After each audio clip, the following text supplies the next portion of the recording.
Hey, it's Kasim with Solutions 8, and I'm going to apologize in advance to you because this is an opinion piece. And so if you're following our channel just for tips and tricks and best practices and stuff inside of Google Ads, totally get and respect that. This might not be the video for you. What I want to talk about today is the continued onslaught of antitrust suits coming up against Google and then by proxy Facebook, which I think is critically important for us as advertisers to pay attention to, because this is going to have direct and potentially substantial impacts on the way that we do our jobs and the way that we advertise.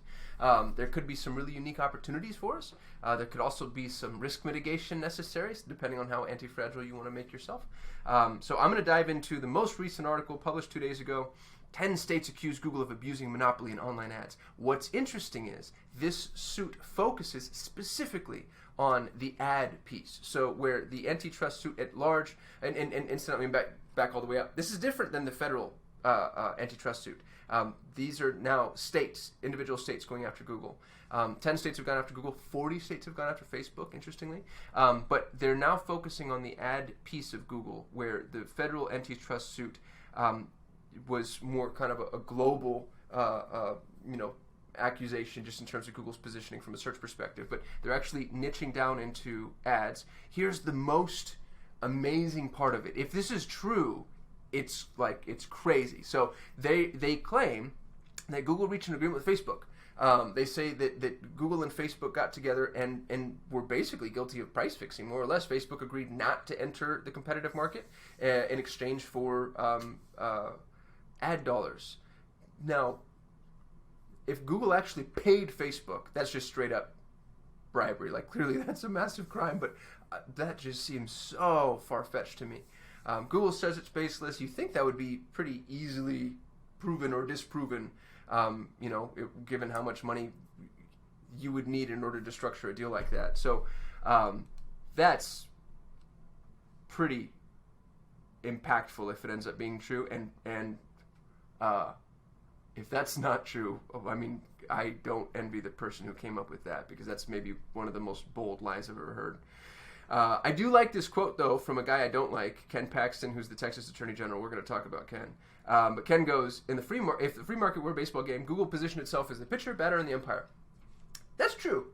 And here's the thing, is if you've watched some of my other videos, you know that I'm not a big fan of the government coming in and trying to change one of the only things that works for us. But they have a point. If you were to say Google has a monopoly, of course Google has a monopoly. This is the byproduct of meritocracy at scale. So work has always flowed to the competent, right? You go back to let's say you're living in a small English village in the 1800s. The person who bakes the best bread is going to be the biggest baker in the town, and everybody's going to go get their bread from that person. And there's a natural consolidation of power, and this is the meritocratic environment. This is the dominance hierarchy. It's just the way animals function the same way. This is it's Darwinism at play, and hopefully that's not a triggering term for you. The problem that we've run into is the internet has allowed us to experience quite a few things at scale. We've experienced friendship at scale, news at scale, and those things in some ways have been really rewarding and also really damaging. Well, here we have meritocracy at scale. So Google is the best system and solution available for a technical implementation that is far-reaching. And so you have an organization that ends up occupying most of that space. And I think that a case based on that is still valid. It's, when they come out swinging, saying things like Google's deal with Facebook, which again, I have no idea. I'm a peon. How would I know? But if that's true, it's absolute insanity, and they need to be stopped. And we'll see how much the government is able to prove there. A couple of really interesting things to note, though. One is more states are coming, apparently. Here are the 40 states that have accused Facebook, and there's also federal antitrust investigations against Apple and Amazon. So Google, Facebook, Apple, Amazon. It's the quadfecta, basically. They're going after the entire table of Silicon Valley darlings. And I think there's something to be noted here, just for us as users and consumers. This is really interesting too. Prosecutors asked for monetary penalties and structural changes but they did not add specifics. And also, incidentally, if you go and try to find the documentation, it's all redacted, basically. You can't look at it at all. This is my favorite part. Rupert Murdoch is bitching about Google's monopoly. The guy who consolidates everything is saying they shouldn't be allowed to do that. This is really interesting. Google's paying publishers $1 billion for licensing content. That sounds like a buy-off to me, if ever there was one. And here we go. So the lawsuit states, a tax that is ultimately borne by American consumers through higher prices and lower quality on the goods, services, information these businesses provide. Here's the thing. That's a bold-faced lie. Google has brought about the age of the powerful consumer. One bad review will cost you more than 10 customers will earn you in many contexts. And what that means is you see all this customer-first, customer-centric methodology. And, does that stem from empathy and good founders and morals and mores? Maybe. I think that stems from profitability. And companies realize, oh, wow, we can't be jerks to people anymore. So, and a lot of that was the consolidation of the content that Google makes accessible. Because if you had, 50 different content networks, you would give people the ability to hide, basically. But if you do something nefarious now, you end up on Ripoff Report or whatever, everybody's going to know right out of the gate.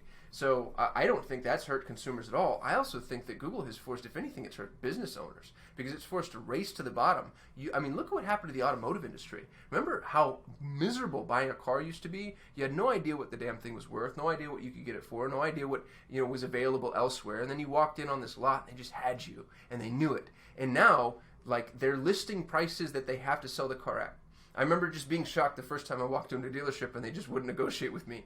And, at first I was offended, but afterwards it turned around and I was like, that's power right there. They know we've brought down the commoditization of these goods to the point where they just have to present it at the number that's the lowest but still allows for viability, profitability. And that's been true for a lot of things. I think that consumers have been helped. Small businesses might have been hurt. But it's also allowed, talking about meritocratic environments, it's allowed for businesses to step up and provide more value in exchange for higher prices. I'll give you a really good example. The people that I hire for my call answering, it's a company called Ruby. And if you know Ruby, you know why I work with them. They're amazing. They answer our phones, send emails, field inquiries. They have live chat that I don't use, but they're just a phenomenal company. Here's what's funny about them. They're 3 times as expensive as the next most viable option. But I use them because they're unbelievable, and they pay their employees really well, and everybody who answers the phone is super happy, and they're really proactive. We get handwritten thank you notes all the time, really phenomenal organization. And that type of meritocracy, that type of elevation is empowered by an organic ecosystem that allows consumers to identify who's doing the right things the right ways and who's not. So this whole we're here to protect the consumers, I call absolute complete bull honky. I don't think that is the case at all. I don't think the government really cares about the consumer in this particular context. I'm so sorry. I'm not an anti-government person, strictly speaking, but sometimes you just see an entity doing something, and regardless of who that entity is, it's just going to piss you off. States that the Google maintains its dominance by reaching agreements with Facebook. That's really interesting. It also claims in another suit, it talks about Google's deal with Apple. And this is so funny to me, too. They keep saying, well, Google's making deals with all these carriers in order to install its software on it. The carriers want that because Google's the only viable option. Have you tried to use anything else? Do you remember when Apple tried to roll out its own version of Maps and people were literally driving in the lakes and stuff and going hundreds of miles out? It was a catastrophic error for Apple. And then they went back around with their tail tucked between their legs and they're like, all right, let's use Google Maps. So people aren't using Google because Google's forcing themselves on them. They're using Google because it's the best solution available to them. A couple of really interesting things. I just thought this data point was interesting. Apparently, Google and Facebook account for 54% of U.S. digital advertising. I would have guessed higher, with Google being at 31%, Facebook being at 23%. And I would have guessed that they were actually a little bit closer. I didn't realize that Google was that much bigger than Facebook. This is what was interesting, is if you find the publicly posted version of the complaint, it's just all black lines, basically. You can't read anything. My favorite part, though, I've already said my favorite part, but one of my favorite parts is the guy leading the investigation is facing allegations of abuse of power by 7 people that have all either left or been fired. And 5 years ago was charged with securities fraud. So this is who we're dealing with. Like, it's just such a hornet's nest of liars. You don't know who to believe.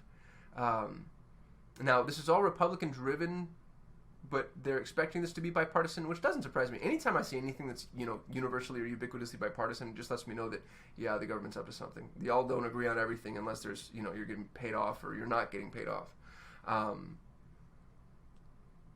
This is a good quote, and I agree with this. You can create a system that on the surface looks robustly competitive, but really isn't. That's true, and Google has done some things like they have minimum bid requirements on auctions. That's, we don't talk about that often, and when it rolled out, it didn't even make news, but if you really spend some time thinking about it, that's as close to price fixing as you can get without actually, being just straight up nefarious. It's interesting that, they're going to tie Facebook in there too, especially, collusion with Facebook, that is really weird. Here's what pisses me off though, okay? So, here's an article from Tech Startups. 6 corporations control 90% of the media outlets. And why the government has never even broached the topic. And this has been true forever. Where was the article I found? That's my search. So here we go. Forbes, 147 companies that control everything. And this is really interesting, by the way. 3 systems theorists at the Swiss Federal Institute of Technology in Zurich have taken database listings of 37 million companies, and they analyzed them in order to link ownership share and found that 147 firms own 40% of everything, and 737 firms own 80% of everything.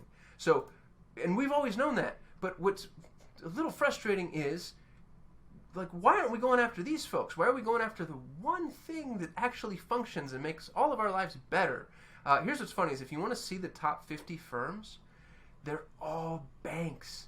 Every single one of them, with a few exceptions, is a freaking bank. But we don't see the government going after the banks. There's no antitrust suit against the banks. And I realize that either, I'm going to sound like an absolute, total, complete crazy person, or I'm going to get myself murdered, which might make me sound crazier. But I don't know. This whole thing is frustrating to me. It's absolutely worth keeping your eye on, because if there is a breakup of what it is that Google's offering, it's going to impact advertisers first. Not most, but definitely first. And to be honest with you, there might be some opportunity here.